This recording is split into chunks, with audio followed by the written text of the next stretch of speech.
Good afternoon, Hello. all, and welcome to the One World Sports Radio broadcast of the Scotland taking on South Africa game live from Murrayfield. My name is Coach Dave. Alongside me is Otto Simon. Good afternoon, Otto.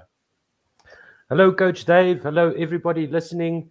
Thank you very much for joining us for the second Autumn International for the Springboks tour of the UK. They take on Scotland today, who come off a victory against Australia, which was nice to see, but hopefully we can put them back in their place today from a South African point of view and do comment on our YouTube channel. Make sure that you subscribe and ding that notification bell so that you know whenever we go live. And Coach Dave, let's go through the teams. Absolutely. Do you want to get us underway with the Springboks, and then I'll handle the second Springbok team, aka Scotland? Yes, for sure. So starting at 1 through to 15, Recho Gefaditswe Nche at number 1, Lucet prop, Bongi Mbonambi at hooker, tighthead prop, Trevor Nyakane. Number 3 and number 4 is Eben Etzebeth. Block partner today is Franco Mostert. Number 6, Siak Kolisi, the captain. Number 7, Kwagga Smith. 8, Dwayne Vermeulen.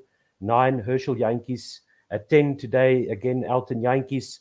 11, Makazolo Mapimpi. Damien Dalende at 12. Lucanio Am at 13. Jesse Kriel 14. And the team sheet here says Damien Willemse, but I think that will be That's Willie Leroux. Willie Leroux instead. My apologies. Leroux is on 15 for the Springboks. Yeah, just two changes there for the Springboks with Loet Diaga making way for Franco Mostert. So Franco Mostert and Jesse Kriel making their 50th cap today. Dwayne Vermeulen 60th cap. And funnily enough, South African captain Siam Tanda Kolisi made his debut off the bench against the Scots in 2013 in Nelspruit. Speaking of the Scotland team with a number of South Africans, the front three are Pierre Skuman, Stuart McAnally, and Zander Fagerson. Your lock pairing are Sam Skinner and Grant Gilchrist. Your loose forward trio are Nick Haining, Jamie Ritchie, and Matt Fagerson. Your halfback pairing are Ali Price and Finn Russell. Wonderful combination between those two Scotsmen. And Duan van der Merwe, the South African wing, is making his appearance against the Springboks. But he made his appearance earlier in this rugby season for the British and Irish Lions. Matt Scott and Chris Harris are your centre pairing. Rufus McLean on the right-hand wing. And Stuart Hogg, the skipper for today for the Thistle, is your number 15 for today. We'll bring you the subs later in the game, but your refereeing team today, Otto. Angus Gardner will be handling the whistle out in the middle. He's from Australia, with Wayne Barnes of England and Craig Evans of Wales running assistant referee on the sidelines. Brett Cronin of Australia is the television match official. We're just about ready to start. There's a little bit of pomp and ceremony there in Murrayfield in Edinburgh, Scotland. Tomorrow is Remembrance Sunday, and so there's some military personnel who abseiled down from the stadium roof to bring the ball to Stuart Hogg in the middle. I'm not sure who that gentleman is, but he must be somebody really important in the Scottish society. Probably a former player, but I have no idea who that guy is. So if you do know, let us know on Twitter at OneWorldSR or in the YouTube comments. We'll be reading some of those out during the break in play, if we have any breaks in play, or just at halftime and at the end of the game. What's your score prediction, Coach Dave? I think this is going to be a closely contested game. The Scots have been talking up this game all week. They feel like they're going to outmuscle the Springboks, so it's going to be an interesting one. You said that they narrowly beat the Wallabies last weekend, 15 points to 13, and so they'll be right in the feisty mood to get this game underway and hopefully pull one over the second best team in the world. You know, the Scots had a wonderful performance against the Wallabies, and so South Africa, having lost to the Wallabies earlier in Rugby Championship, will not be feeling too comfortable, I don't think, in the first 10 minutes here. But the bench is going to be the difference. We often talk about it, Otto. The South African bench is a starting lineup for most teams.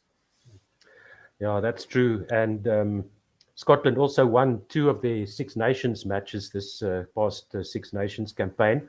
So they are on the way up and feeling very bullish about this game. And you just let me know when they kick off there by you on the streaming side so that we can sync up. Absolutely. But so the Scots are tough challenge for the Boks. Yeah, definitely. Scots are in white today to alternate, as we see Stuart Hogg now. He kicks it off right into the center of the Springbok 22. It's collected nicely there by Valilu onto the left boot and immediately out. And we have the first passage of play. So if you want to tweet us at OneWorldSR, make sure you do so.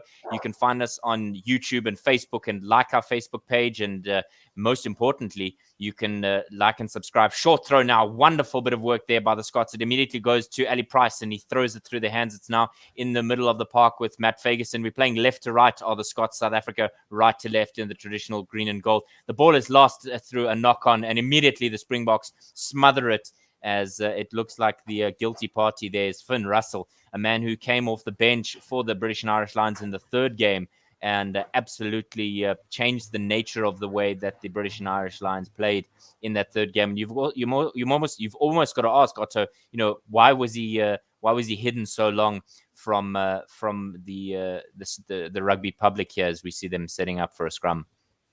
First scrum of the match here. It's on the far side of the field, just inside the Springbok 10-meter line, about 20 meters in from the far side touchline, and it will be Herschel Jantjies to put the ball into the scrum. So let's see. That's one area where Scotland fared well against Australia. They managed to outmuscle Australia in the scrums, and let's see what happens here. Absolutely. It's going to be a key one. And I think even more key for the Springboks is how the combination of Jantjies, not brothers, but there is definitely a bond there between the two. Scrum collapsing and the Springboks immediately getting a penalty slap on the back there for Tshegoa Faditswe Nche. He's having the time of his life in Springbok colours. He's come in a time as this ball is kicked out by Elton Jantjies. A time, Otto, in the shadow of Beast and Tawira. And,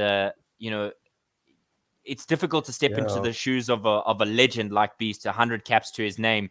And you definitely don't want to be compared to him, but he's forging his own journey in Springbok colours. Yeah, the lineout's on the far side, just outside the Scottish 10-meter line. Absolutely. Bongia Monambi's going to have the throw here. There's a dummy from Etzebeth, and Mostert is the man who collects it in the maul. Immediately, the Springboks are under pressure here in the maul.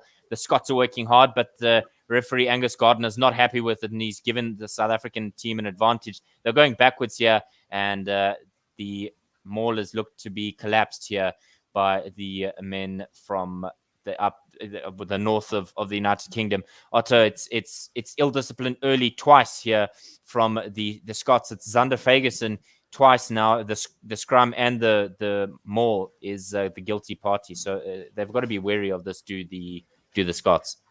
No, I didn't quite get the signal there, but I think it must have been coming in from the side there by Scotland into that maul, as we see Elton Jantjies kicking the ball out to the far side of the field with his left boot, and it'll be a Springbok throw-in, so they are on the attack.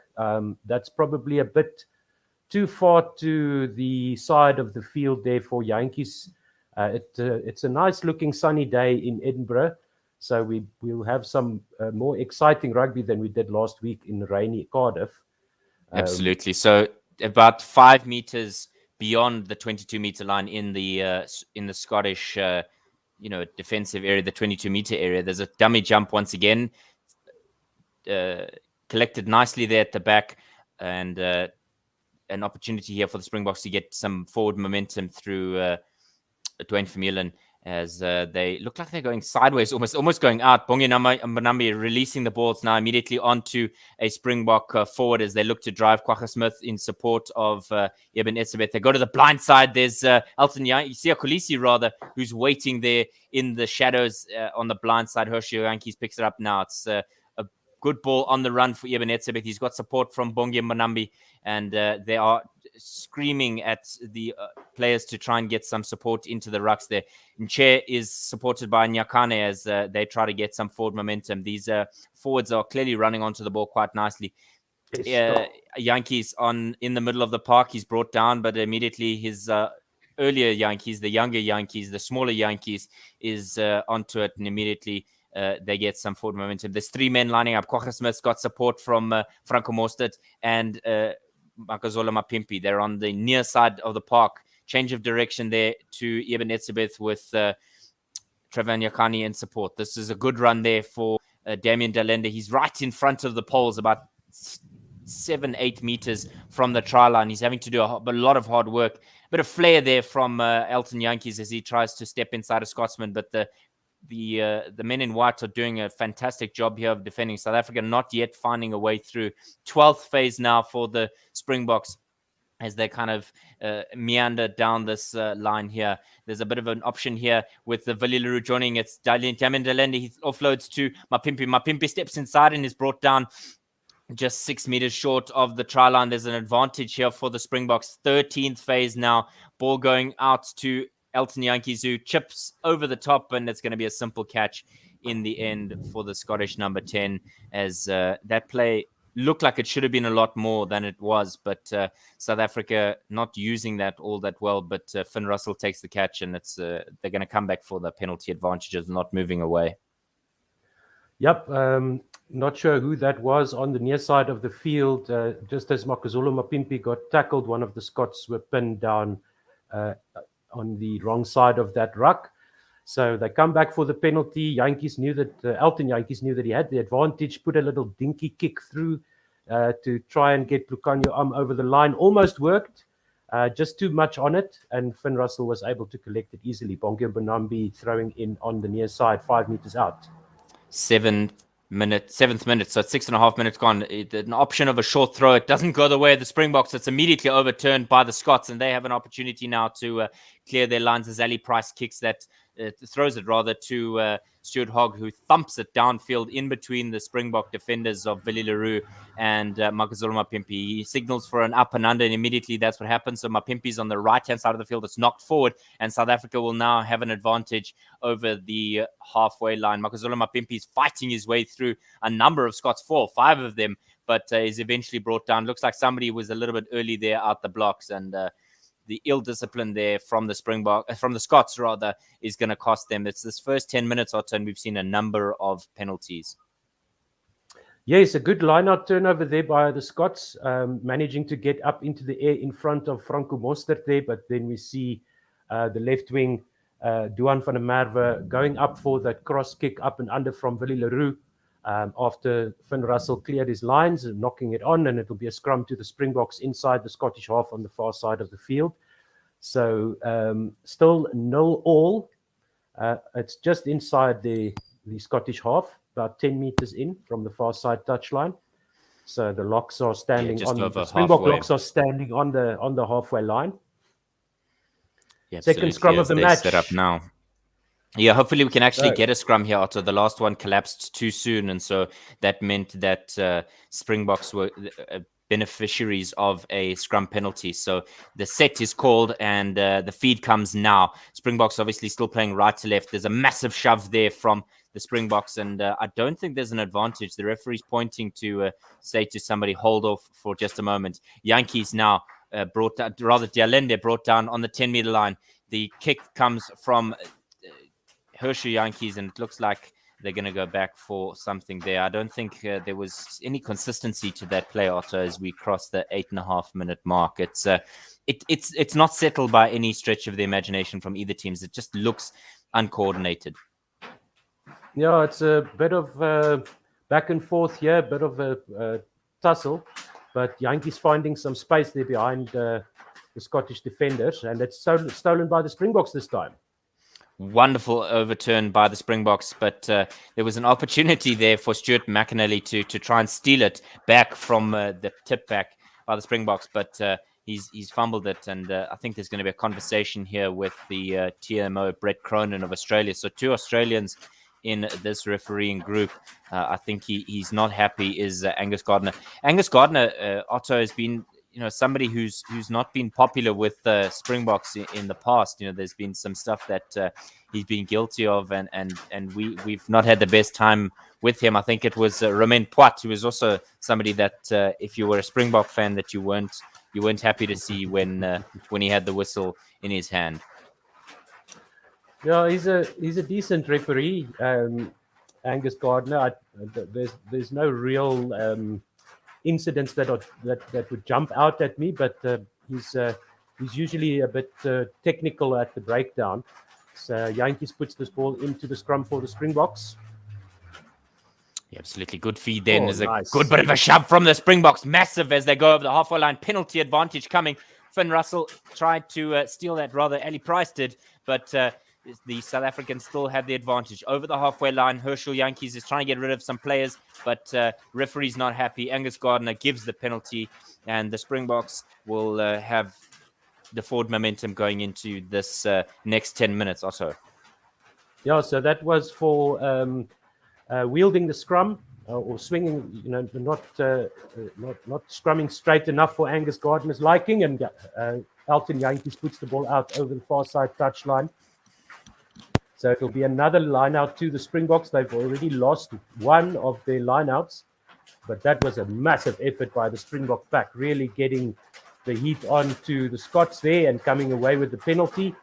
And the lineout is set up here just outside Scotland's 22, I think. Yes. And Bongi Mbonambi has the ball on the far side of the park. The shadows lengthening in Edinburgh. And he's puts the ball in now to Eben Etzebeth. They set them all quickly, do the Springboks. Siya Kolisi breaks away, gets the ball away to Kwagga Smith, wrapping around there. He's brought to ground inside the 22.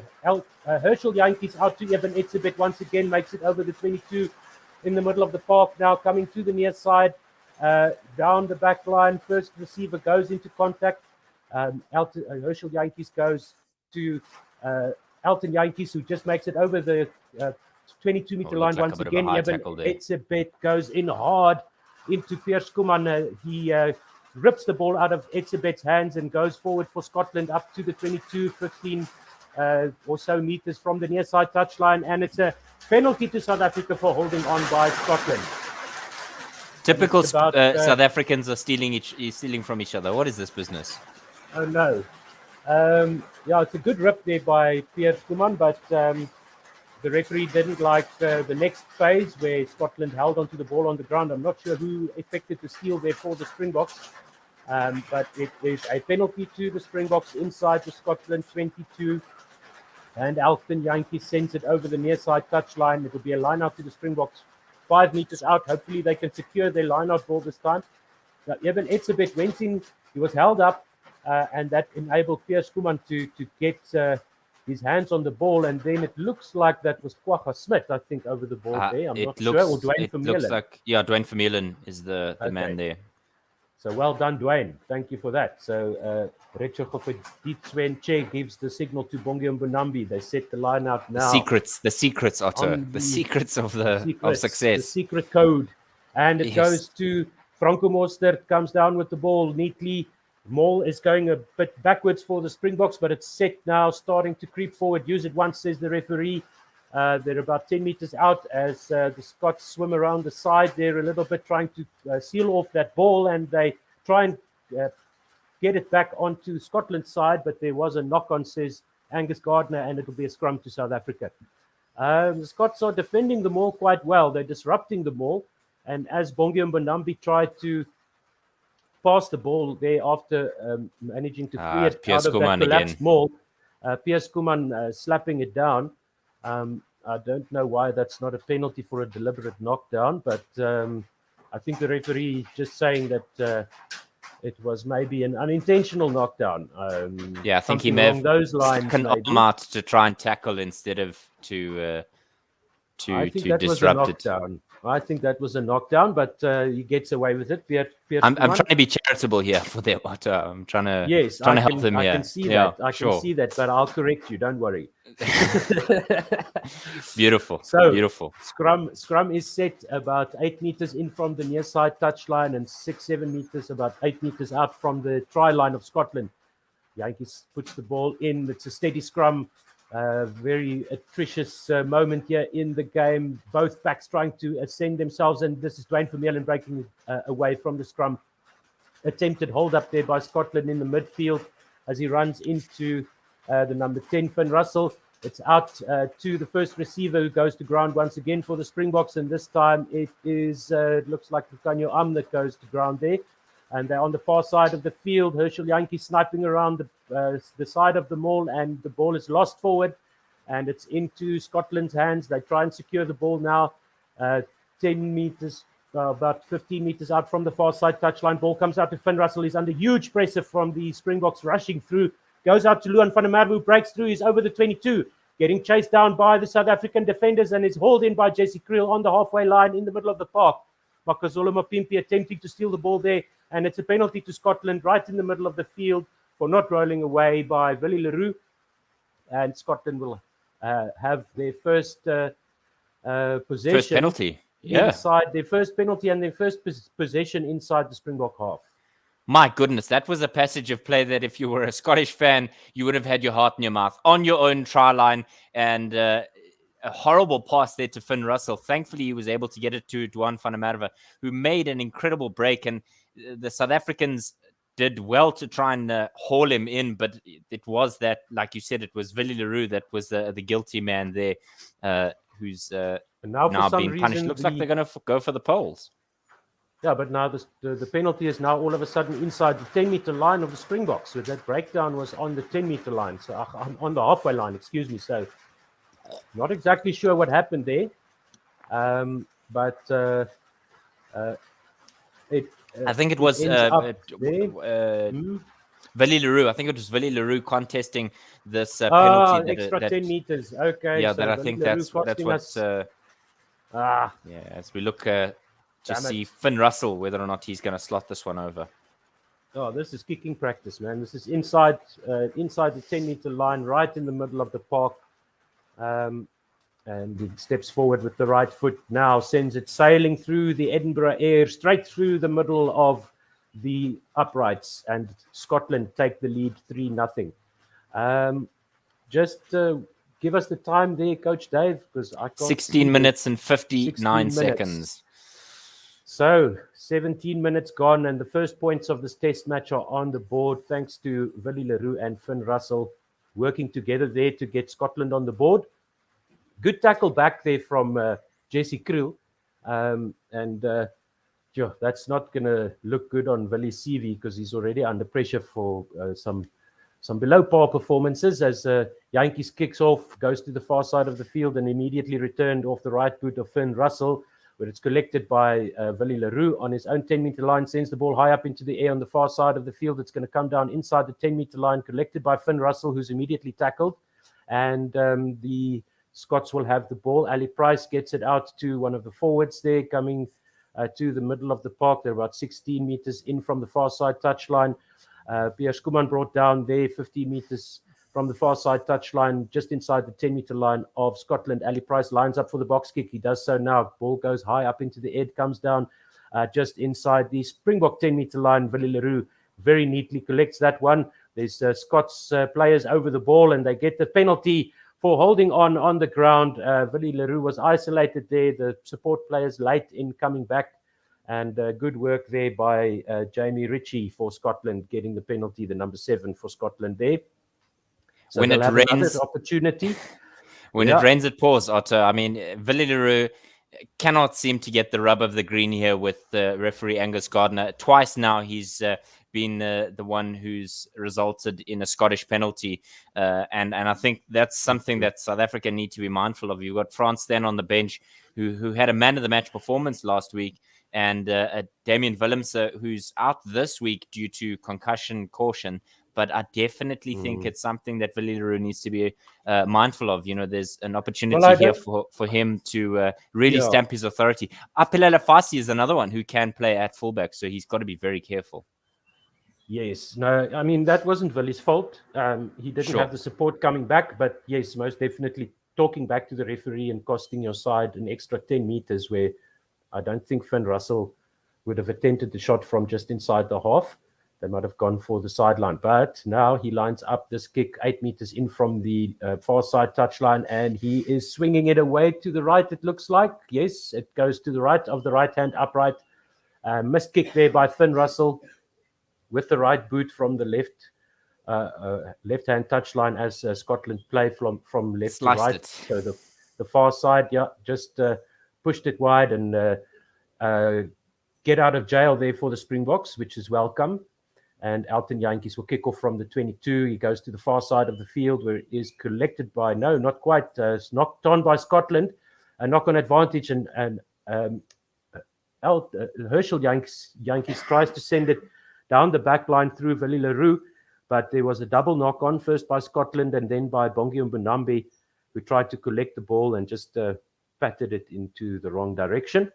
That's frustrating for a Scots fan, because Grant Gilchrist was the man who was lifted high into the air there, and you would think that as a receiver there, he would be able to collect that. I mean, he's a lock forward, Otto. You'd expect him to catch most balls in the air, as you would expect him to do so in the lineup. Necessarily coming from a different direction, as we see the infamous, famous Rassie Erasmus, the most hated and loved water boy in World Rugby. If you're an opposition player, I'm sure you don't like him.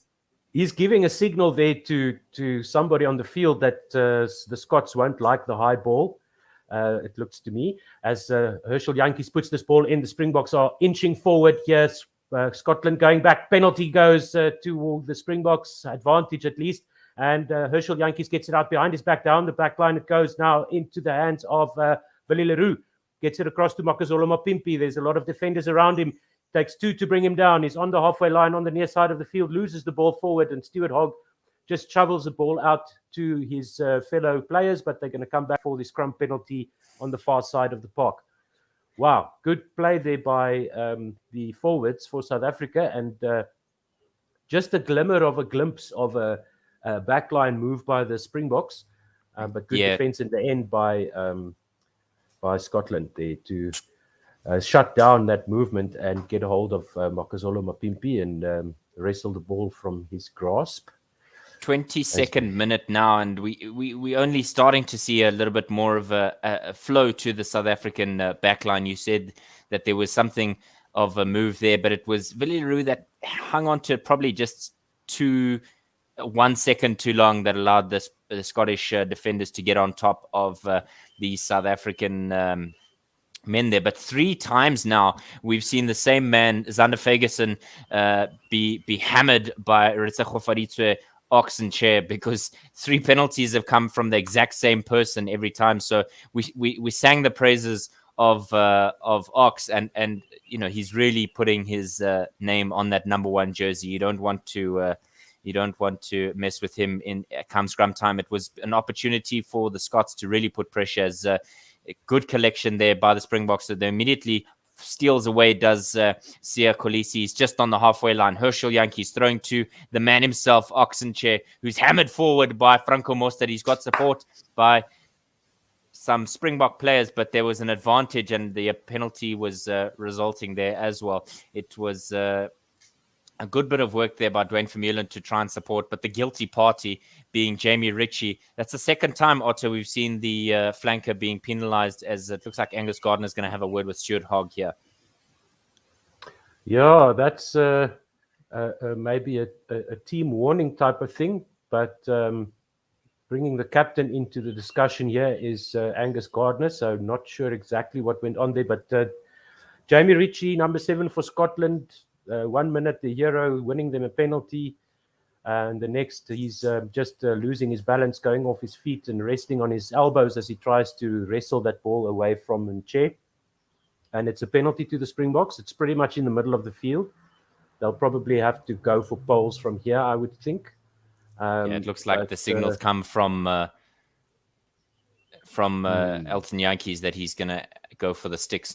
I think he feels comfortable at this length, as we see Stuart Hogg mentioning to his men. They've got to be very careful about this because there's been a couple of these penalties early on. It's quietened down in the last 10 or so minutes, Otto, but you don't want to concede a yellow card with, around about 17 minutes left in the half. And so they're going to make sure that they behave. This one is slotted quite simply by Elton Yankees, 3 points apiece, 23 minutes, 15 seconds gone in this game, and South Africa are back in this game. The scores are level at Murrayfield. If you want to follow us, go to our YouTube channel. If you're not watching on YouTube, if you're watching on Facebook, go to YouTube channel, subscribe, ring the bell so that you know exactly when we're going to go live again, as well as we'll bring you all the Proteas action and some Springbok games as well. We've got England next weekend, so it's going to be busy. There's a Dutch tour to South Africa in the cricket, and so there's massive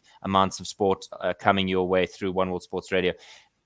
Herschel Yankees setting up now for the box kick from the resultant kickoff just outside his 22 near side of the park. This one is hanging around about halfway. Good catch there for Stuart Hogg to do some work. Immediately Ali Price picks it up at the back, and my word, what a fantastic kick off the right foot. It's a grubber and a couple of the bounces, and it goes out just in front of the 22. Good bit of awareness there by the Scottish scrum half to see that Elton Yankees Mapimpi and Elton Yankees out of position there, opening up the space, but South Africa will have to put into the line out on the near side of the field, just inside the 22. Yeah, so the secrets again from Retsagovaritwe Oxen chair to Bonge Monambi. It looks like Mostert is going to take the catch right at the back. Does he go? Yankees now throwing to, it looks like Damien Delende, who's on that ball. Now Herschel to Oxenchair, who's got support from Trevor Nyakane as they try to meander over that 22-meter line. Franco Mostert is supporting Herschel Yankees there as he sets up for the box kick. The ball goes high into the air. It's hanging, and it looks like it's going to go out. It does go out. Thankfully for South Africa, it was inside their own 22, and that means that there won't be they won't come back. So not quite, I suppose, what he was hoping for, as we see Stuart McAnally throwing nicely there to his forwards. Ali Price throwing it through the hands as the ball is held up in the middle of the park. Good bit of work by Damien Delende as he held up Nick Haining there for a brief moment. We're seeing Ali Price now come to the near side of the park. He throws a bit of a dummy move that wasn't intentional at all. It was a miss kick there by Herschel Yankees as they tried to kick the free ball. Ali Price able to do a bit of work again. That ball was smashed by Finn Russell into a Springbok. I'm not quite sure if that was intentional, but it looks like there's a bit of a high five there between Ali Price and Finn Russell. So that was an ugly piece of play, Otto. It didn't look like anybody knew what was going on there. Yeah, a bit disjointed there from Scotland as they take a quick throw, it looks like here. Yeah, absolutely. Far side of the park as we see Grant Gilchrist brought down. And the South Africans are immediately on top of the ball. And they have the advantage now as we see Kwagga Smith with a bit of a grubber through there. Elton Yankees looks to chase down the right wing, Rufus McLean, but it's Kwagga Smith himself who ends up getting a hold of the right wing, but he slips free of Kwagga and of Franco Mostert as this one by Ali Price is thumped into the air, collected by Willie Leroux. There's a bit of a chip and go here as a great bit of work there by Ali Price to collect. South Africa putting pressure on the Scots, but not really seeing some fruits for their labor as we see the ball come out there. Pierre Skuman is the supporting man at ruck time as they're trying to dig out Ali Price from the bottom of the previous ruck. Good bit of work there by the Springboks to try and stifle the play of the South Africa, of the Scots rather, as this bomb is sent high up into the air from Finn Russell. It's caught in the end by Damien Delende. He's held up there by two players, number 13 and number 15, Chris Harris and Stuart Hogg. Thankfully for the Springboks, they can collect now. Etzebeth with a bit of a pop pass over the top, collected, cuts inside, does Makazole Mapimpi. He's throwing it to Elton Yankees, who smashes a box kick up and under, collected by Dwan van der Merwe. Now he's got some space to run. He beats Oxenchair and is brought down by Dwayne Vermeulen and Eben Etzebeth in the middle of the park, rather to the right of the middle of the park, just between 10 and 22. Good bit of rush defense there by Lucanio Am as he tries to steal that ball. He does, and South Africa will now have the opportunity. Finn Russell becoming a nuisance to the South African lineup, as it looks like the South Africans are at risk of losing the ball here. They don't, thankfully. They retain it. Good bit of work by the Springboks as it goes out wide. Makazole Mapimpi in space. He's got all the space in the world. Great bit of work there by the Springboks. Try for South Africa. Just as we come towards the half-hour mark, it was Siya Kolisi on the wing who gave that pass to the man himself, Makazole Mapimpi, and South Africa have a try. What a try by Mapimpi. When he got the ball, he had a Scottish defender right in front of him, managed to step and outrun him with about 2 meters space to the near side touchline. And then he just outstripped the Scottish defenders there. He got the ball in a very good position, but the Scots were all around him, and he just put down the foot, turned on the afterburners, and away he goes over the touchline, running all along the near side touchline, over the goal line. Oh, what a goose step there as the desperation dives coming in. Twice the goose step by Mapimpi to evade the desperate diving, slapping tackles from the Scottish defenders. What a try. Yeah, absolutely. South Africa 3 can be proud of that. It was a move that we saw in the 23rd minute, Otto. You mentioned the early work of the South African backline, and it came to fruition there. So as we see this kick from Elton Yankees, Otto, half an hour gone, South Africa lead 8 points to 3. The early rugby predictions were 5 points difference between these two teams, and here we stand with 10 minutes to go in the first half. Yep, Elton Yankees will take the kick 5 meters in from the near side touchline, just outside the 22 with the left foot. He's set the ball up, looks up at the poles, comes forward now, strikes it with the left boot, and it is also just to the right of the right hand upright. But the Springboks are 5 points in the lead with about 9 minutes to play in the first half, 8 points to 3 in Murrayfield in Edinburgh. And that was a really good move there, but as we see the replay, Siya Kolisi just holding onto the ball, that extra split second, drawing in the final two defenders and making the space there for Makazole Mapimpi. Good team try there and finished off well as Scotland kick it off, and it comes to the near side of the field, collected by Dwayne Vermeulen, who crashes into the Scottish defenders just over the 22 of the Springboks in the middle of the park, where Herschel Jantjies is digging that ball out with his foot to get it to the back of the little train made there by Che, and he kicks the box kick. Now it looks like it was just charged down there. Makazole Mapimpi ends up with the ball, and he goes to the far side of the field. He's wrapped up well by the Scots. Herschel Jantjies getting some support now as he's tackled after collecting the ball from Mapimpi on the far side of the field, just outside the Springbok 22. Scotland rushing up, and they get the ball on the far side of the park. Pierre Schoeman passes to one of his teammates there just inside the 22, but the ball goes astray. Scotland have to go back and clean up. They make it back over the 22 now. Ollie Price goes out to that looks like Zander Ferguson. They're still not over the 22 on the far side of the field, 16 meters out from the Springbok, from the opposite touchline, excuse me, and that's a knock on by the Springboks, says Angus Gardner, and it's a scrum to Scotland, attacking scrum there. First attacking scrum for Scotland. Scottish defenders swarming around the ruck, getting hold of Willie Leroux there as he acted as the scrum half. And Pierre Schoeman managing to pick up the ball and gain possession for Scotland there. Good defensive work, and a bit lackadaisical by the Springboks behind the rucks there. It was almost the ball.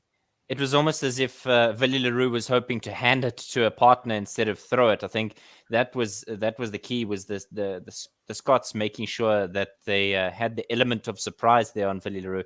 Obviously not his traditional position, but you would still think that there would be some sort of plan in place if somebody like If Herschel Herschel Jantjies goes Jantjies into is at the contact, bottom of a yes. ruck. Yes, sure. Yeah, sure. and especially with Herschel Jantjies, because he likes to do those sniping runs around the ruck. So there's got to be a plan by the Springboks. If he's going to keep doing that, they've got to have a plan in place to make sure that there's a practiced a backup scrum half person hanging around there. Either way, it's a scrum to Scotland, their first attacking scrum. Let's see if the Springboks can defend this and get another scrum penalty, or if the Scots can hang on. They'll probably want to just get that ball to the eighth man's feet as fast as possible. Yeah, absolutely. They'll be hoping for some quick ball here through the scrum. They haven't had the best time, and particularly Zander Fagerson at number 3. I think he's been under tremendous pressure, and so it's going to be interesting to see how that pans out. Yeah, the scrum immediately collapses after the engage there, and Angus Gardner says that was both of you front rows, so we'll do that again. We'll try that again. And let's see what the Springboks can do here to defend the scrum, and if Scotland can put that Finn Russell attacking play into motion that everybody's been talking about. Finn Russell touted as a very attacking fly-off. Well, we know he's a very attacking fly-off and likes to light up the back line for Scotland, and did so for the British and Irish Lions as well. We saw a few cross kicks from him already in the match, as the scrum is set once again, engaged now, and Ali Price is just putting in the ball now. Scotland going backwards and swinging, but Ali Price has the ball, gets it out to Finn Russell, who goes forward up to the 22 now. There's some Springboks trying to get to the ball, but it's out by Ali Price into the hands of one of the forwards. They're back onto the 22 of the Springboks. This one goes out to Finn Russell with another cross kick to the far side, where Duan van der Merwe flicks it back inside, and the ball comes back to Finn Russell now in the 10-meter line of South Africa in the middle of the park. Goes to the near side of the field, where it looks like Rufus McLean tries to straighten back into the hands of Ali Price. Now they go back to Finn Russell on the 10-meter line for Scotland. Cross kick straight along the backwards kick, actually, along the 10-meter line there into the hands of Stuart Hogg. They've got a few moves here, passing in between Stuart Hogg and Duan van der Merwe. And it's Stuart Hogg who collects the ball, the far side of the field. He goes over the try line and scores in the middle of the Springbok goal area, and that was excellent work. We saw that against Australia as well. Finn Russell, Stuart Hogg, Duan van der Merwe, and Chris Harris all combining there, passing the ball to one another, evading defenders and getting the ball over the Springbok try line. The key for the Scots there was the disruption caused by Finn Russell, and then as soon as you've got that disruption, the Scots are able to just worm their way into your chinks in your armor, and so that will be something for them to be mindful of for the Springboks. But a great bit of work there from the Scots, and a richly deserved try. Yeah, I mean, you got those 4 guys working together, and only 3 defending Springboks there. So they just kept passing the ball in and out and in and out, and then the final pass coming inside. Herschel Jantjies almost intercepted it, just patted it back, and it bounced into the path of Stuart Hogg, who goes over for Scotland's first try, and the scores are level 8-all with the kick to come. When you're trying to defend 4 people as one person, I think that's immediately where the challenge lies, because you can only do so much in defense. Yeah, and in the end, Ali Price was also there, so really good work there by the Scots. Classic interplay between the backline players, passing out the back of the hand, just taking contact and passing the ball into your teammates' hands. And Herschel Jantjies almost getting the intercept there, but it just bounced into Stuart Hogg's hands, and he runs around and dots it down close to the poles. So what is the referee saying there? Oh, they had a look at they had a look at the move there to try and see if there was maybe a knock-on, but no such luck for Springboks. The try stands. Fantastic bit of work from the Scotland captain. 23rd international try now for the number 15. And he's just said to his men, they're just a motion of calm down, lads, as this one is slotted quite simply by Finn Russell. And the South Africans trail 2 points with 5 minutes to go in the first half.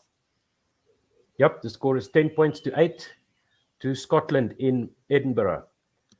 And the Springboks, they tried the chances that they had inside the Scottish half. They tried to just run through the Scots, but nothing doing there. And when the backline gets the ball, the Springboks tend to be a little bit lateral.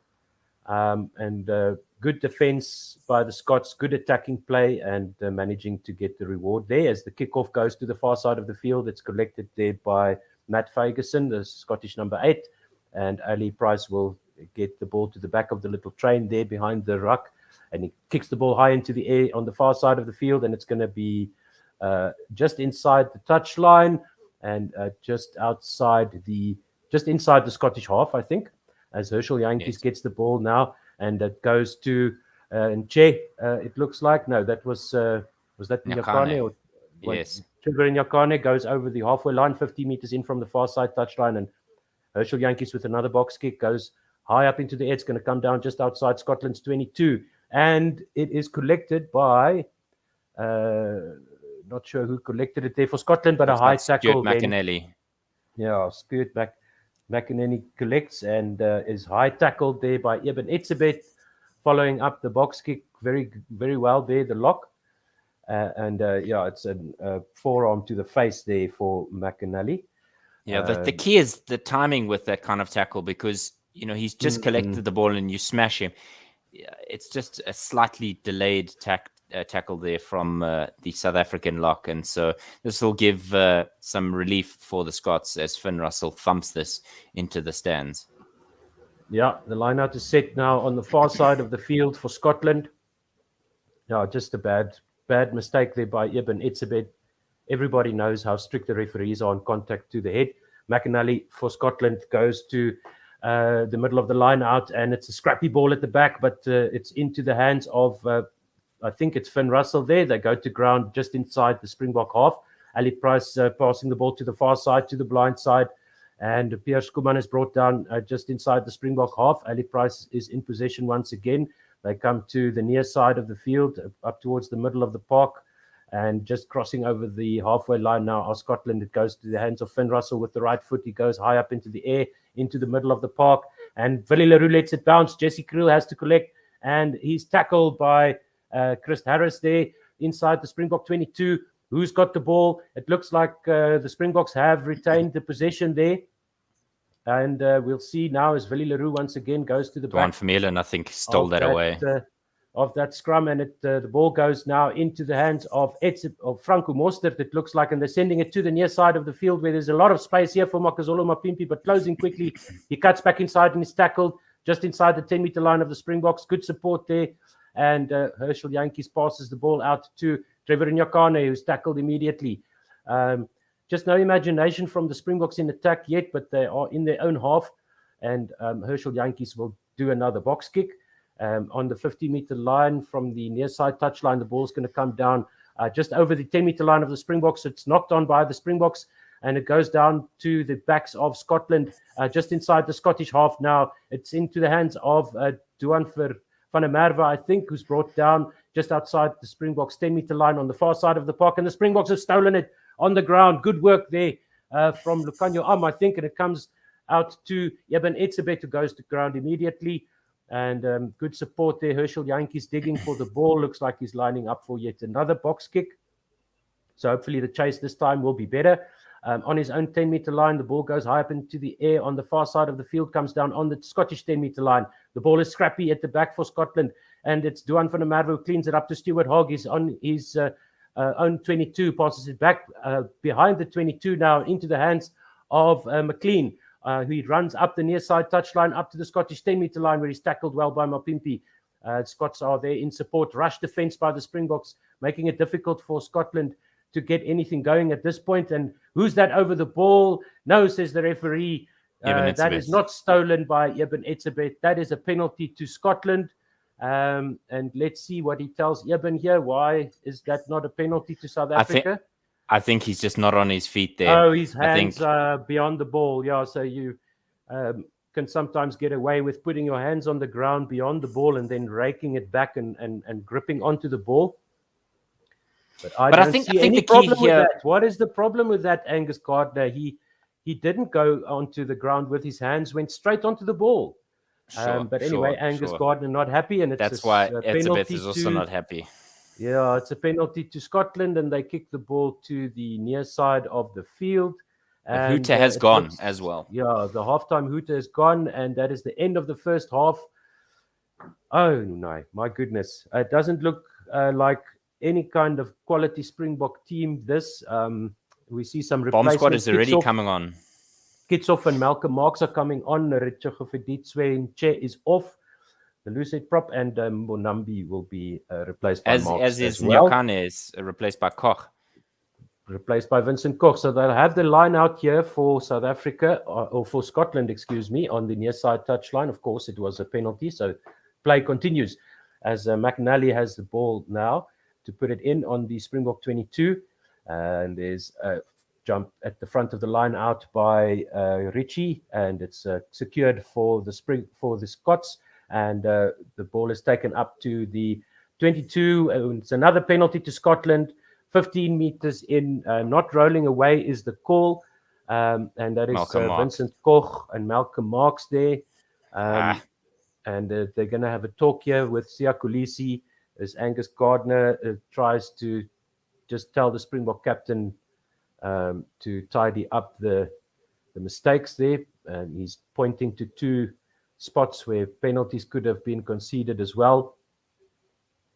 And Stuart Hogg there in the referee's ear. So it was McNally who collected the ball there from the line out, and then Vincent Koch got caught on the wrong side, and he got up and tried to get out of the way, but the referee not happy, and it's a penalty on the 22-meter line, pretty much straight in front. So Scotland will definitely probably take a penalty kick here. Otherwise, they might elect to keep playing because the Springboks are on a warning now, it seems. Yeah, I'm not quite sure, Otto. I mean, you spoke about Eben Etzebeth being, unfairly treated there, and I saw that again from Vincent Koch. He came in and got out the way very quickly. I mean, I'm not quite sure what Angus Gardner was hoping for. Yeah, I mean that's a very difficult one, and we were the beneficiary of a similar situation where you just get caught on the wrong side of the tackle, and the other players form the ruck over you. And as you roll away, you're actually impeding the scrum half and the other players, and then that looks really bad. But it's a missed kick by Scotland, and the score remains 10 points to 8. Finn Russell missing a very easy kick. It was about 10-15 meters to the right of the right-hand upright, and he just shanked it to the left of the left-hand upright. So that is the end of the first half. 10 points to 8, Scotland lead. Have we got some comments and tweets there, Coach Dave? We absolutely do. It's almost you would comfortably feel that the Scots are in the driving seat heading into the second half here. Anis Mohammed says, "Laka boy." Ria Weidemann on Facebook is saying, "Thanks for this, guys." She then goes to YouTube and says, "I cannot give myself out to be an expert, but even I don't understand what he is still doing in the team." She's obviously referring to Willie Leroux, and he said, Angus said he's not penalizing Eben, but for the number 6. So that's from Ivano Denver Evans. Thanks. Yeah, it's just a frustrating thing for the Springboks. They started off the better of the two teams, Otto, with 5 Scottish penalties before the first South African penalty occurred. But the Scottish team, they're really doing their homework ahead of this game, and they you would say the momentum is probably slightly more in with the Scots leading into halftime. Yeah, well, their defense is good. They struggled a bit in patches there, but they managed to string that excellent move together to get the try.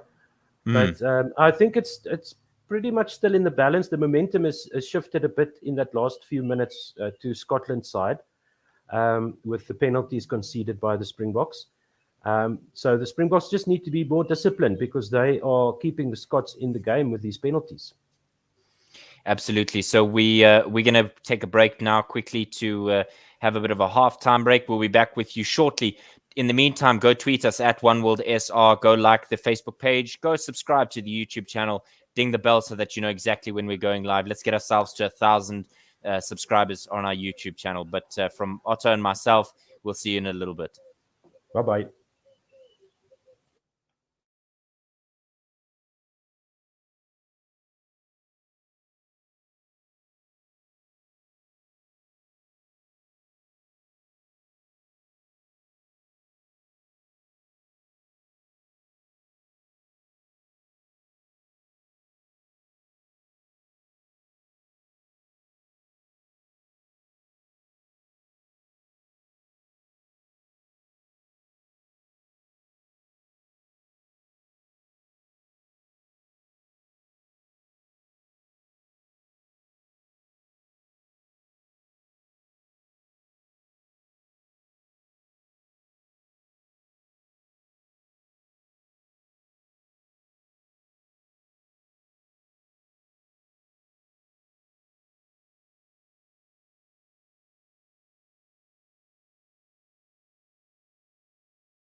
Welcome back.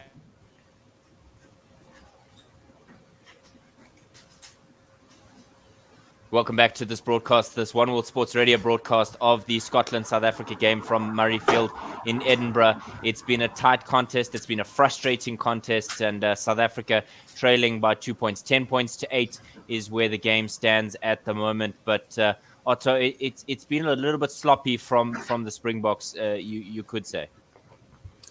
Yeah, especially one-dimensional attack.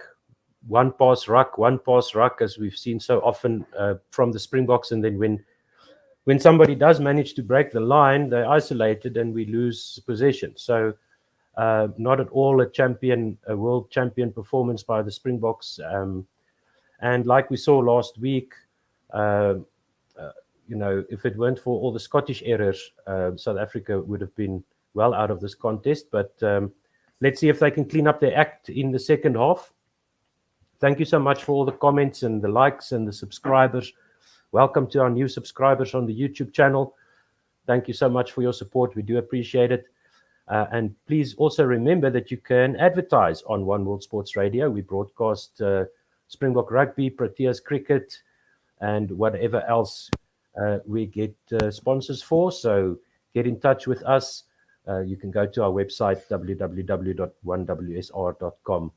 and get in touch with us there, or tweet us at OneWorldSR to get in touch and get your business advertised on our platform. Speaking of our YouTube subscribers, Glasgow Tiger he's got a comment. He said, Scotland are better than the South African team as long as they don't give it away as normally they do with errors. That's how Scotland loses games, as they shoot themselves too much in the foot.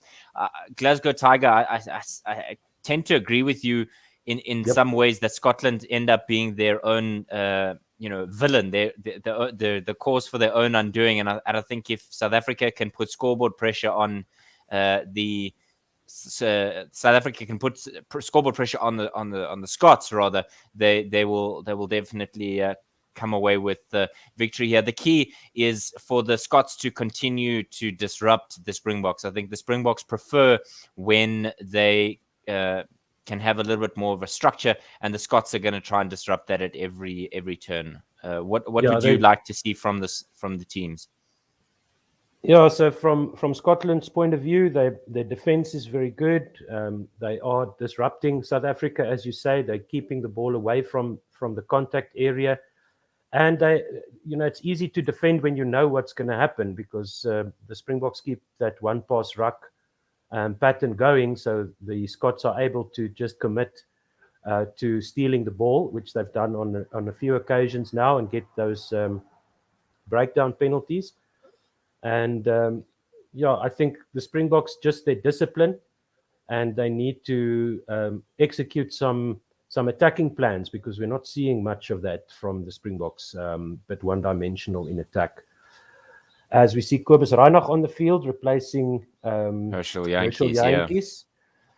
So front row replaced just before halftime for the Springboks. On the bench, we still have Lotte Jager, Jasper Wiese, Handré Pollard, and Francois Steyn for the Springboks. Yeah, it's going to be an interesting second half. I'm really looking forward to it. The both teams have quality players, but like I said at the start of this game, the key is going to be that last 20 or so minutes. The bench of South Africa, you would feel have a little bit more to it. As we see, Elton Jantjies kicks the ball high into the air. It's hanging just in the corner in front of that 22-meter line, collected nicely there by the Scots. So South Africa look to put on pressure immediately. There's a penalty for the Springboks. The advantage is there. They get the ball. They get some forward momentum. Now the Springboks have to do the hard work. Koch into tackle in the middle of the park, just to the right hand of the uprights. Kobus Reinach throwing the ball to Damien Delende, who smashes into a Scotsman. He's immediately brought down by Matt Ferguson, but no forward momentum yet for the Springboks. They still have the advantage as the Springboks look to press on here. Reinach goes to the blind side. He's given it to Siamtanda Kolisi, who's got Koch for support. He's a penalty to the Scots, rather, as South Africa have been guilty. Koch penalized Otto immediately before halftime, and he's done it again here. Yeah, going off his feet into the ruck. I don't know what happened to the advantage of the previous penalty there, where we had maybe that was just a knock-on advantage then, as we saw the Scots there maybe knocking it on from the kickoff. But yeah, once again, very easy to defend this for Scotland, and they committing enough players to the ruck and forcing the mistake there by Vincent Koch, who had to lean on to Elton Jantjies, sealing the ball, going off his feet and not binding onto the Scottish players. So another breakdown penalty to Scotland. Yeah, the ill discipline from the Springboks is going to cost them here if they do not decide that they need to be strong in defense and also in attack. They're going to be punished here by the Scots, as this one is hoofed into touch at about halfway by Finn Russell. It's a good opportunity here for the Scots to get some more forward momentum, at least. Yeah, clearing their lines. Quick throw in. The quick throw there, and the Scots are now on the front foot, hammered back though by a Elton Jantjies kick. Finn Russell having to do a bit of hard work. He hits this back to Stuart Hogg, who thumps this in between the Springbok defense. Good catch there by Makazole Mapimpi, and now he's got space to get some forward momentum. He's immediately hammered back though by a Scottish forward pairing there as Ranach sends this to Jantjies. A cross kick now. Duan van der Merwe is under pressure. Jesse Kriel is coming into them. It's an opportunity for South Africa, collected by Duan van der Merwe, who's swarmed by Springboks, and specifically Kwagga Smith, stolen away by the Springboks. Lucanio cutting inside now, just over the 10-meter line. He gets some forward momentum, but he's held up there by Chris Harris. South Africa now with some forward momentum. Through the middle of the park goes Damien Delende. He's got Siyakolisi on his outside. He's been worked hard there. Yes. Makazole Mapimpi's got the catch there, and the Springboks are going to go over. Makazole Mapimpi with a brace. Good bit of work there by the Springboks, but it was the stretching of the Scottish defense that allowed them to get through there in the end. Yes, quick ball there from the breakdown, going out to Willie Leroux, sends it across to the far side of the field to Damien Delende, and he just put the hammer down, running away from the Scottish defenders, drawing in the final defenders, putting Makazole Mapimpi in. Good work from Jesse Kriel, contesting that ball with Duan van der Merwe on the near side of the field. South Africa are playing from left to right on our screens here. A good wide pass by Kobus Reinach, and then eventually through the hands it goes to Damien Delende. Lots of support players confusing the Scottish defenders, and a good finishing work once again by Makazole Mapimpi. Yeah, beauty. They're going to have a look here. That final pass looked a bit forward to me. On first and glance. I think they're also not happy with the conversion there. I think Angus Gordon has told Elton Jantjies just to calm down for a moment, because he's just said, let's take a deep breath as we have a look at this. 13 points to 10 is where the score currently stands.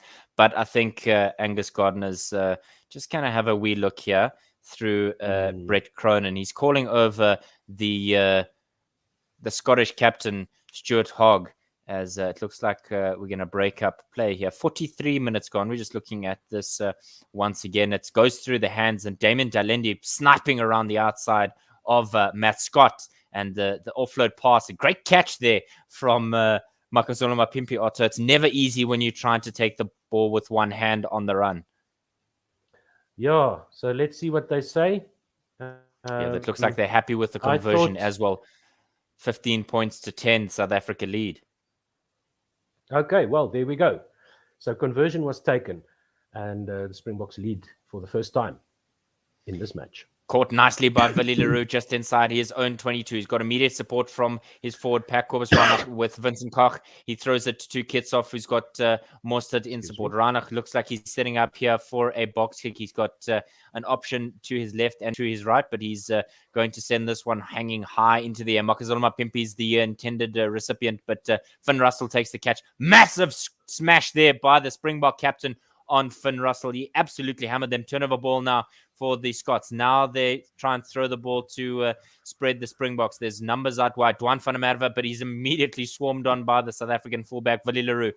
Shoved out the way by Chris Harris is Willie Leroux as he tries to get on his feet. This ball goes immediately where Willie Leroux should have been by Finn Russell, but he's able to collect quite comfortably inside his own 22. This one off the left boot, and that goes out just over the 10-meter line, probably between 10 and halfway.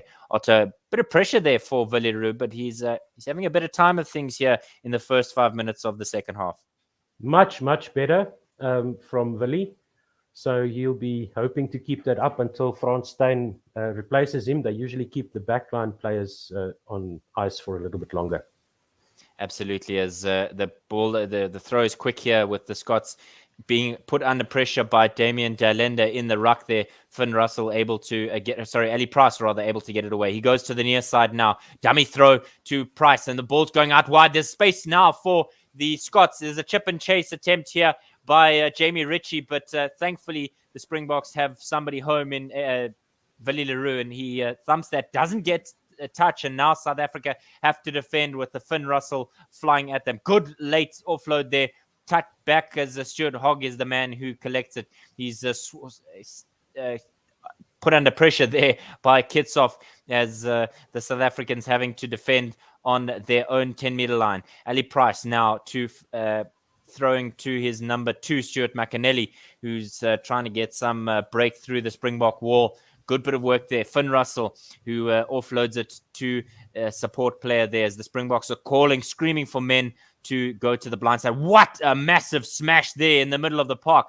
Goodness me. Finn Russell hammered by Eben Etzebeth, yes. But this one by Ali Price means that he kicks it behind Elton Yankees, rather, who has to do cleanup in his own 22. Willie Leroux again having to clear his lines from inside his own 22. But my goodness, Otto, talk about that smash. It looked like Finn Russell twice now has been absolutely smoked by South African forwards. It's a bit missile right into the ribs of Finn Russell there. Beautiful work by Eben. That's very nice to see. Makes me happy as a Springbok fan. McAnally has the ball on the near side touchline just inside the 10-meter line of South Africa. Absolutely. He's looking to go to the front. They dummy it, and it's going to go right to the back, where the Scots immediately throw the ball away as they look to get some forward momentum. Duan van Merwe is held up in the middle of the park. He's got Malcolm Marx on top of him and Kwagga Smith, who's supporting Malcolm Marx. Ball goes into the hands of number 7, Jamie Ritchie, who's brought into contact now. So Scotland with the ball through Finn Russell. There's a gap there. They've thrown it out to Rufus McLean on the right-hand wing, but he's held up there by wonderfully by Makazole Mapimpi. They're trying to get some forward momentum here.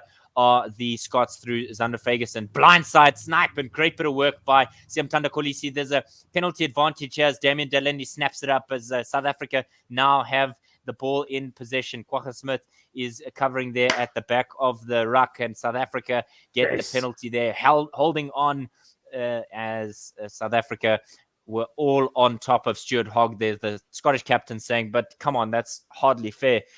But at the end of the day, Gardner saying that's holding on there. Great bit of work there, Otto, by the Springbok captain on Ali Price. Absolutely wonderful to see. And just as in the first half, Willie Leroux was swarmed, Siatanda Kolisi returning the favor and getting hold of Ali Price before he could release the ball there to his backline. Excellent defensive work by the Springboks, making their defense an attacking weapon. And the Scottish players just passing the ball backwards and backwards and backwards, further and further and further behind the advantage line. And the Springboks just moving up in that beautiful defensive rush defense and putting the pressure on. Wayne Barnes standing behind Malcolm Marx. The ball goes in and wonderfully caught there by Dwayne Vermeulen. South Africa have forward momentum here with the maul. It's just Franco Mostert and Marx as he snipes away. Ranach with a good catch in the end, who gives it to not Eben Etzebeth, but Elton Yankees, just another E name as Kitsoff now contact in the middle of the park. They try to steal it away from him. He manages to offload it as this ball goes looping out to the wide to Jesse Krill. He's swarmed by Duan van Merwe and Chris Harris. The ball now just behind the 22-meter line. South Africa with a penalty advantage. Kobus Ranach is searching inside that ruck for that deep one. Snipe, and he tries to break through. He's just brought down in the end there. The Scots try to steal it, but there was still a penalty advantage. Jamie Ritchie, the number 7 for the Scots, trying to squirm his way in there when Ranach was brought down, but it was still a penalty advantage. And Gardner says, everybody just take a deep breath, please, lads. Yeah, much better looking play by the Springboks. Malcolm Marx breaking away, getting the ball straight back into the hands of the scrum half, Kobus Reinach, as he was brought to ground. So it's a penalty to South Africa for a high tackle, it was. says Angus Gardner, and it's just about on the 22 of Scotland. And it's made Rassie Erasmus happy. Yes. No, it's made me happy as well to see that they're looking a bit better. That was Jamie Ritchie on Elton Jantjies there. As Jantjies takes the ball to the line, Jamie Ritchie just making contact with the neck there. And the seatbelt tackle is penalised for Scotland. And South Africa have a chance to stretch their lead straight in front of the left-hand upright. Jantjies, the victim of the high tackle, comes forward, strikes it, and it's through the middle. Beautiful stuff. Beautiful. And so 18 points to 10 are the Springboks. They lead by 8, and I think that's exactly what we were calling for, Otto, at the start of the second half, that we have scoreboard pressure. That's when South Africa will do a lot better. We see the kickoff from Scotland goes into the hands of Willie Leroux with the left boot. He goes, sends this ball bouncing down the far side touchline. It's not... yes, it is in touch, just inside Scotland's half, and they will set up the line out there. What's the time there, Coach Dave? It is 51 minutes. Hamish Watson is the man who's going to come onto the park. So the Scots making their first change. Remember, the Springboks already replaced their front row and their scrum half. So Hamish Watson will make his way on the park. We've got a substitution with Blair Kinghorn is also going to make his way onto the park. So a forward and a back there for the Scots, a double substitution. So I guess Kinghorn will probably play at the right wing because Rufus McLean hasn't had a great game so far, but let's see.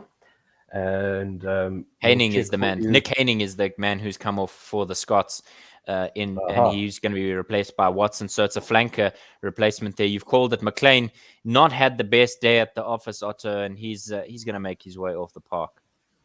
As McInally puts the ball in, it's caught by Sam Skinner, and it's a ruck there. Scotland tries to set the maul, but it's disrupted by the Springboks, and it looks like they might have stolen the ball. No, McInally has the ball, sends it high up into the air. It's going to come down just outside the 22. Makazole Mapimpi catches it with his feet on the 22, and he manages to evade the first tackle. He's got support now as Kobus Ranach sends the ball out to Elton Jantjies with the left foot, goes high into the air now, comes down just inside the Springbok 22, collected by Duan van der Merwe, and there's a penalty to the Springboks for obstruction.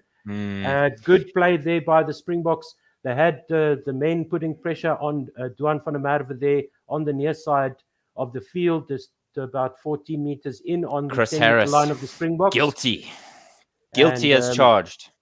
Yeah, he's blocking Jesse Kriel there from contesting. Very obviously blocking Jesse Kriel there. Sort of shuffling into him and checking over his shoulder to make sure that he makes contact with Jesse Kriel.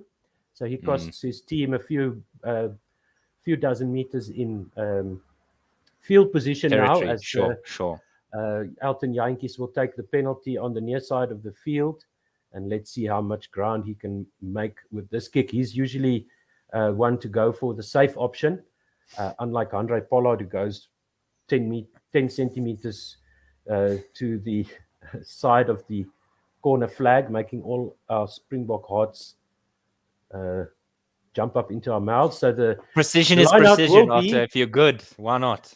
Yeah, I mean, if you've got it, flaunt it, baby. Confidence, absolutely. Yeah. So it's a line out for the Springboks, about 10 meters out from the Scotland 22.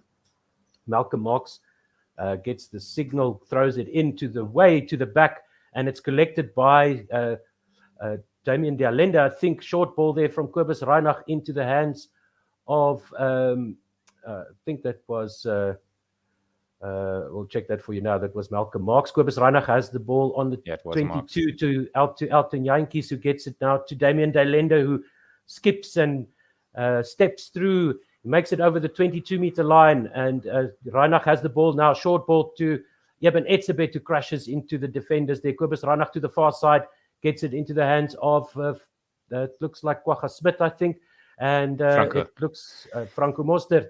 Goes into the hands of Malcolm Marx now, on just inside the 22. Penalty advantage to the Springboks as Dwayne Vermeulen gets held up just inside the 22. I think that's him. The ball comes out now to the back line, And Lucanio now has it, wraps around, does Willie Leroux, puts the grubber into the 22 of Scotland with the penalty advantage to South Africa. Yeah. And It's the they'll right come back idea for the by Willie. penalty. Right idea by Willie there. He's trying to create something. There was no space. He ran around Jesse Creel, and you can see there again, number 7, Jamie Ritchie is misbehaving. He's trying to play the ball on the ground. There's no need for it. It's right in front of the referee. I'm surprised, Otto, that Angus Gardner hasn't handed out a yellow card for that, because it's twice now we've seen Ritchie being guilty. And perhaps the argument would be from the Scots that it's separate energies, separate incidences, separate... I think enough time has elapsed since they got the team warning. The Scots got one in the first half quite early, and then the Springboks got one at the end of the second half. So perhaps passage of time saving Jamie Ritchie there, but he was beaten by the ruck. Quick question, Otto, are we going to go for the corner or the poles? Well, we're 8 points ahead.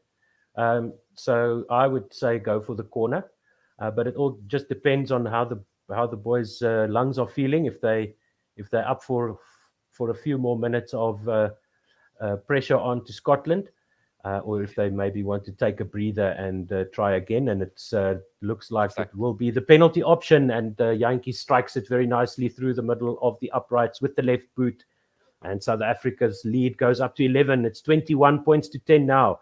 How many minutes do we have left to play? 55 minutes gone, so 5 before the hour, as South Africa take an extension to their lead in this game. So please, quickly, before we kick off once again, make sure you like and subscribe to our YouTube and our Facebook so that you can be with us for every single moment of every Proteas and Springboks game. There's a Dutch series that's coming up as well, so stick around for that. Yeah, Willie Leroux from the kickoff kicked it out. Quick throw in by the Scots, and they are inside the 10-meter line of the Springboks in the middle of the park. And it's Hamish Watson, the number 20, goes to ground there. Ball goes out through Ali Price, who gets it back once again from the tackled player. And it's a penalty there for a high tackle by one of the Springboks, by Lucanio. It's a seatbelt. Just to the near side of the middle of the park. Yes, the safety tackle there by Lucanio, the seatbelt tackle.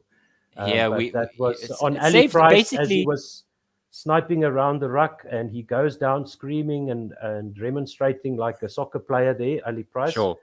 But it's the penalty for his team. It's a safety thing, Otto. We're really just doing it as a measure of safety. The seatbelt is a safety measure, so that's why we've done it. When Scotland do it, different story. It's reckless and negligent, and it's dangerous and should be stamped out of the game. But, as this is kicked to the corner. That's how it goes on One World Sports Radio. So if you're a Scottish fan, sorry, not sorry.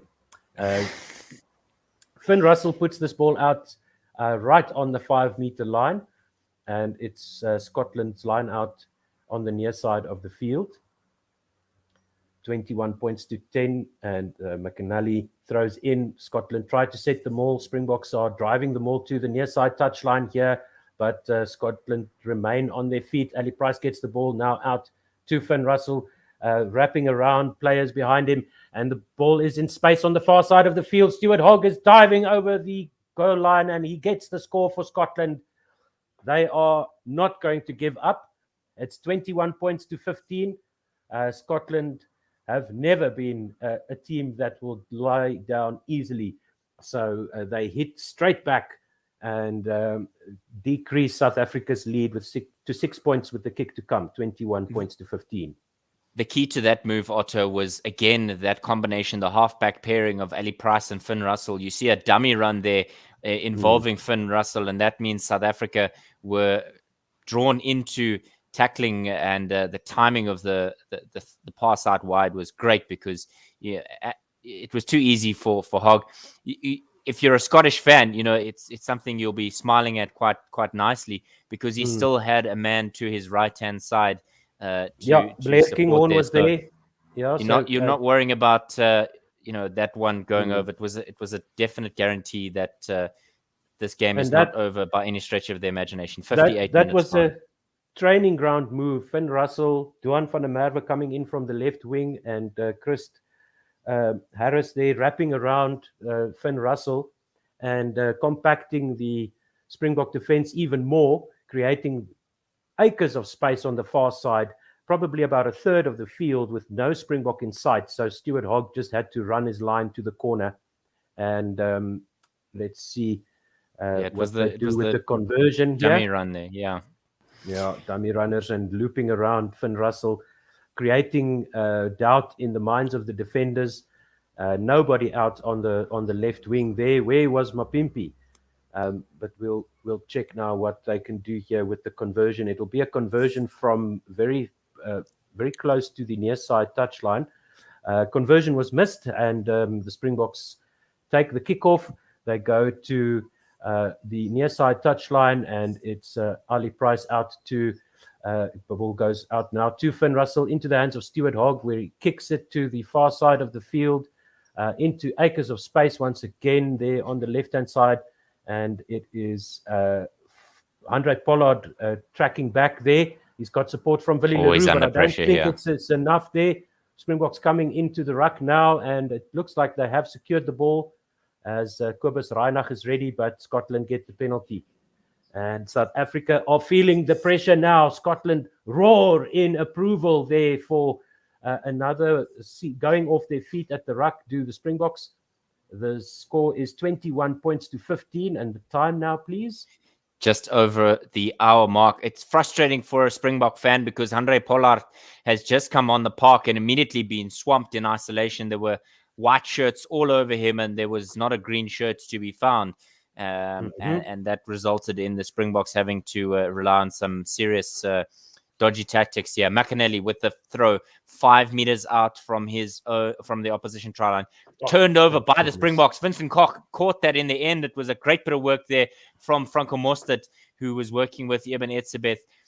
Reinach now to Pollard, who thumps this out on over the far side touchline. Goodness me, that was a stressful time for all of us here as we see number 19, Ludwig de Jager is on for the 50 cap man, Franco Mostert. Franco Mostert doesn't know yet, but now he's been reminded that he's going to make his way off today. So great bit of work from him in his 50th game, and I'm sure he can be proud of it. But the key here for the Springboks is to make sure that they shut this game down. Ashman and Nat Abati, rather, are the men who come on the park for McAnally and Skuman, respectively, as there's a South African making way for a true Scotsman, a born and raised Scotsman. So the South African B team is now going to make its way off the park.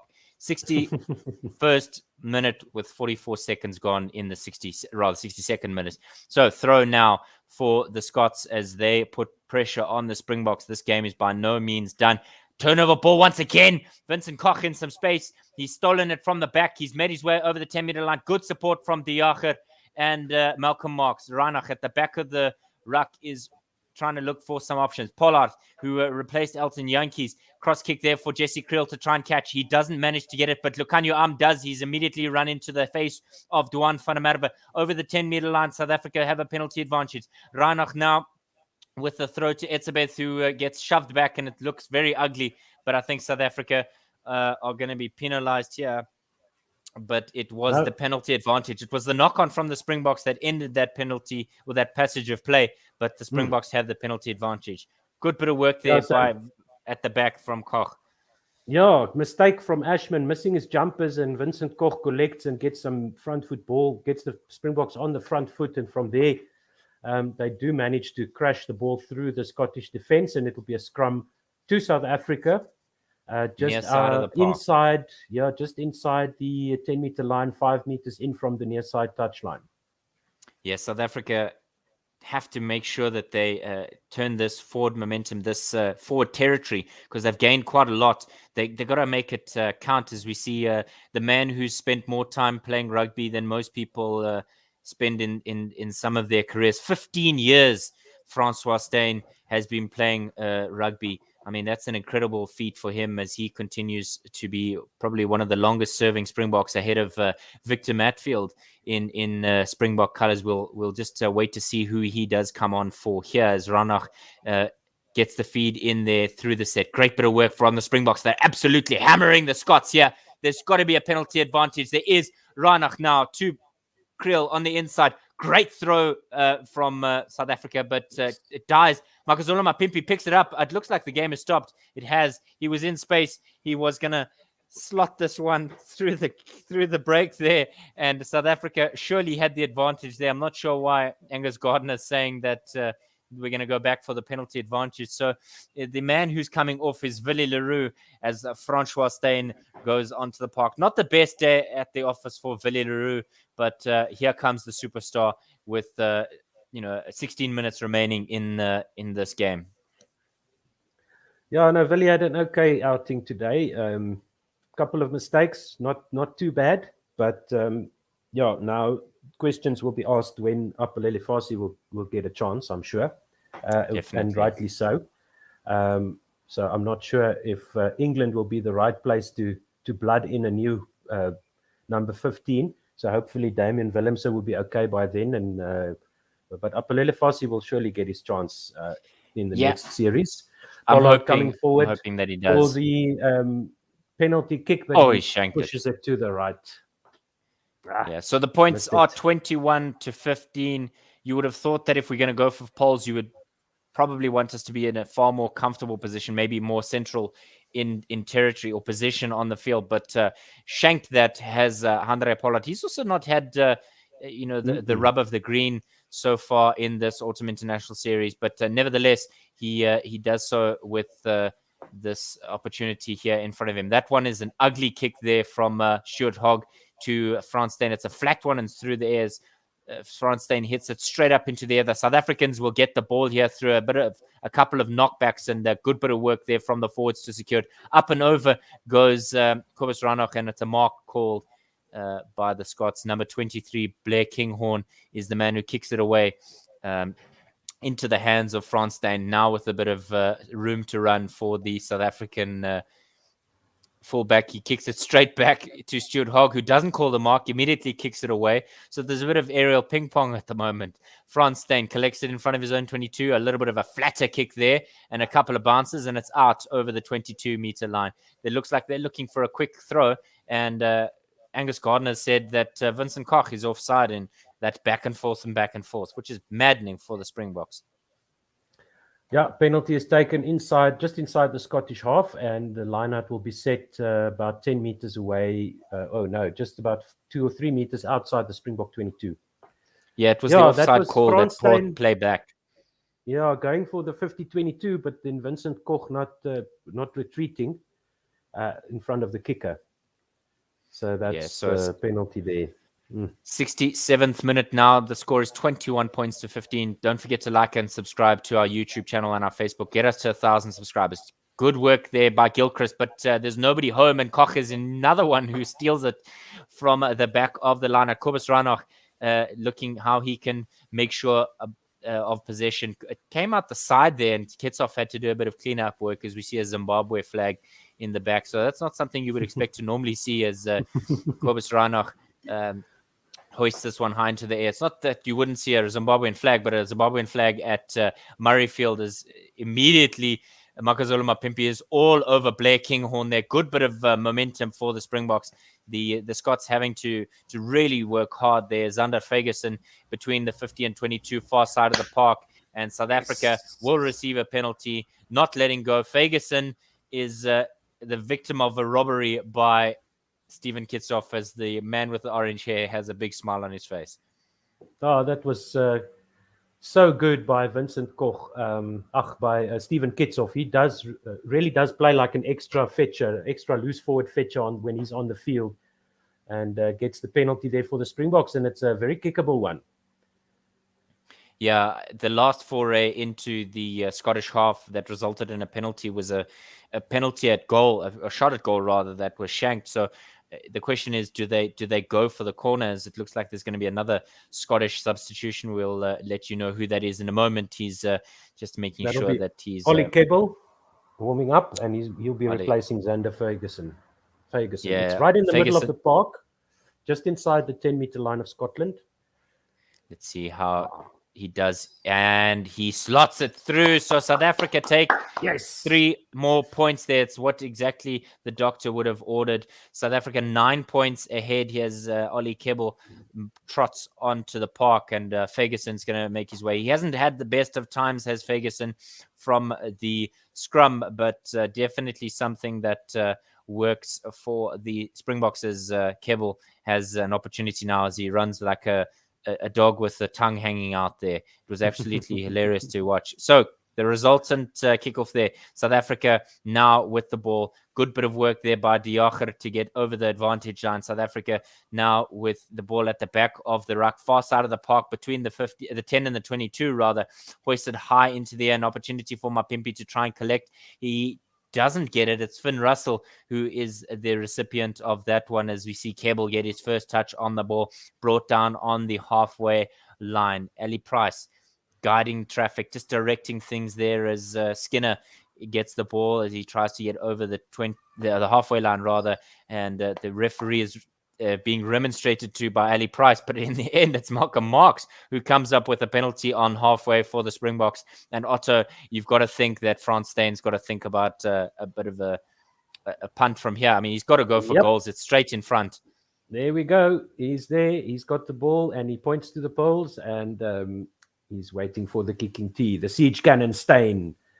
Good work there by Malcolm Marx. Yes, absolutely. He was right in on the ball there, making sure it's not off his feet. And the frustration from Ali Price is he's surely got to be frustrated. He's got to be annoyed with himself, maybe, because he was the one who pointed it out to the referee. So, he's given his team a penalty that maybe the referee wouldn't have noticed.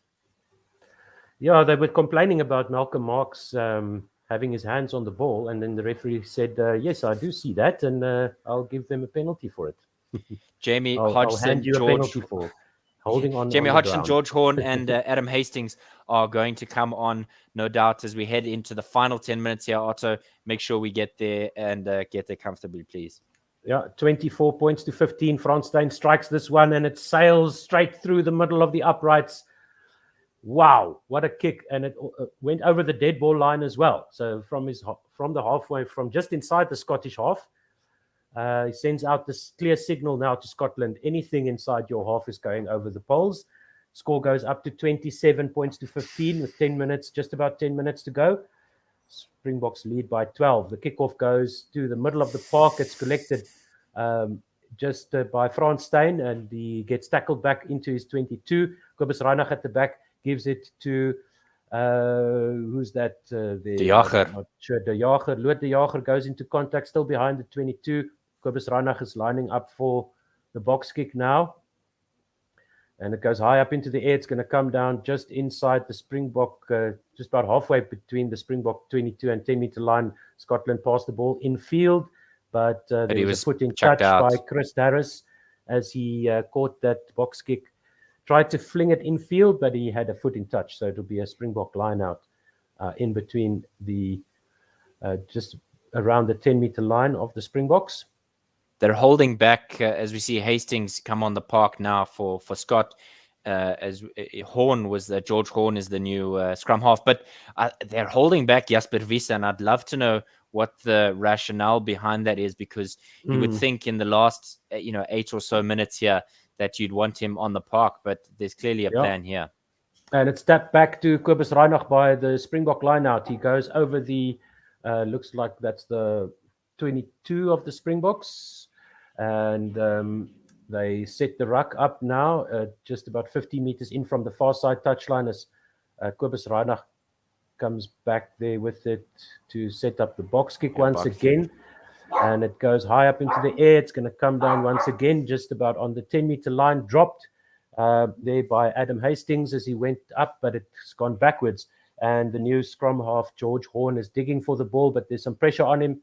And the Scots managed to keep possession here as number 22 carries it forward. Once again, Adam Hastings. This one goes down the line for the Scots. There's a cross kick attempt, but it's charged down into the hands of Duan van der Merwe on the left hand. Dances out of the first tackle of Jesse Kriel. Goes to ground now just inside the Scottish half. They send the ball out to the middle of the park. Oli Kebble is tackled behind the advantage line. Malcolm Marx tries to get the steal but can't.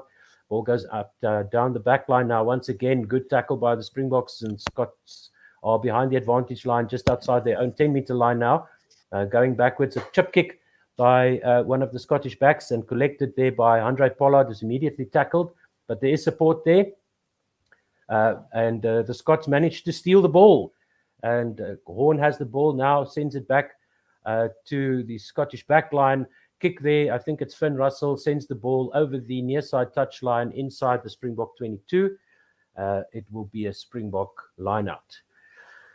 That is some enterprising play by Scotland. They're trying to move the ball around. It's a 50-22, so it's throw into Scotland. Well spotted there. Thanks, Coach Dave. Yeah, it looks good like chip that. Kick there by, to put Andre Pollard under pressure. It was just weighted enough that they could give themselves some time there in order to excel. No, it's not a 50-22, so it will be a Springbok. It's a Springbok it throw. will be a Springbok throw. My apologies. Thank goodness for that. So we see Malcolm Marx with the ball on the near side touchline. It goes to Eben Etzebeth, goes to Kobus Reinach, and then out to Dwayne Vermeulen, who sets the ruck in the middle of the park almost. Kobus Reinach at the back with the box kick. He goes for it now. Ball goes high up into the air and is far over the touchline. Good clearance kick there by Kobus Reinach. Wasn't a box kick. He ran back and kicked the clearance kick, so that will be a Scottish line out somewhere around the Springbok 10-meter line on the near side of the field. And the Boerbul Jasper Wiese is on the park now for Dwayne Vermeulen. Vermeulen is just a class act.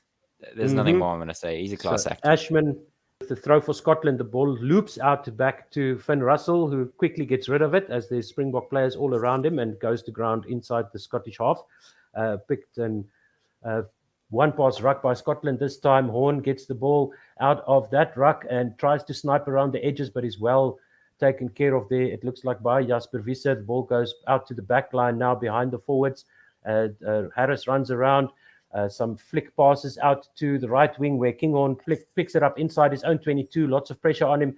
He manages to step away from a few Springboks. Wild throw into the 22 of Scotland. Springboks are there to try and take possession. Advantage as well for the Springboks. It's a good work there. Good pressure and knocked on by Scotland straight in front of their own posts. Playing backwards for 3 or 4 phases there, putting themselves under pressure. And they end up losing possession. They'll have to defend a scrum right in front of their posts. And by the looks of their scrum, this will probably result in a scrum penalty and another 3 points or a line out to the Springboks with a maul try. So let's see. The problem, Otto, was 2 passes to nowhere. They kind of just threw it into space. And when nobody goes for it and everybody needs to get it, that's what happens when you just throw it into vacant land. Nobody wants to go after it, but everybody needs the ball. So South Africa were able to pounce on it through Kwagga Smith, but it doesn't mean much if you do knock it on. Yeah, just a small mistake there at the back. But yeah, that's Scotland not doing themselves any favors. And like Glasgow Tiger said, they are playing themselves out of the match at the moment. But there's still some time to go. Only 12 points to 3.5 minutes left. Oh, okay. No, then that's game over. But Kobus Reinach puts the ball into the scrum. The Springboks try and shove it forward, and they do. They get the scrum penalty advantage. Will they get the ball out? Yes, they do. And the penalty is given by Angus Gardner. Surely not. I was going to say. He threw it straight into Hamish Watson, and Hamish Watson thought wheeling the scrum to a teammate. Sure. Wheeling the scrum. Sure. Massive scrum there by the Springboks. Yeah, but they could have probably rather gotten that out. Pollard will take the penalty kick now, straight in front. And that's game over for Scotland. South Africa will win the match. There's not enough time left for Scotland to score 3 times. If this goes over, the lead will be 15. So they'll have to score 3 times to take the lead. So that's job done for South Africa. A bit scrappy, but it looked a bit better in the second half there, Coach. Yeah, it's one that Jacques Nienaber will be proud of. I think we saw the frustration from the Springboks as it was sloppy in the first half, but a couple of changes in the second made the difference as he slots this through the sticks. No problems there. 15-point lead, and there's not much time left. 2 minutes remaining. So what can Scotland do here? They definitely won't give up, that's for sure. And something short. I think there's a short kickoff coming. And it goes just outside the 22, and Scotland have managed to take possession. They also have an advantage here. The ball goes into the back line, tackled behind the advantage line there by the Springboks. Horn sends the ball out to the middle of the park. It goes through the hands. There's a lot of space there on the far side for the Springbok, for Scotland. Stuart Hogg makes it to the 22 before he's tackled. And there's some contestation for the ball there by the Springboks, but Horn gets it back for Scotland. They send it to the near side now, away from the blind side. Huge tackle by the Springboks just outside the 22, behind the advantage line once again. And that good contest once again by the Springboks off their feet, but they do manage to get the ball back with some great work there on the ground. Scotland not managing to keep possession there. It goes away, but it's immediately back into the hands of Scotland. Oh, no. As one of the Springboks just passes it nonchalantly into the hands of a Scottish player, and it's over the far side touchline as Scotland tried to get a move on there and get it over the try line. It would be a line out to the Springboks on the far side of the field, pass going to nobody there. Eben Etzebeth is your man of the match, but it was Jasper Wiese trying to throw to Kwagga Smith, and then he lobbed it into the hands of Hamish Watson.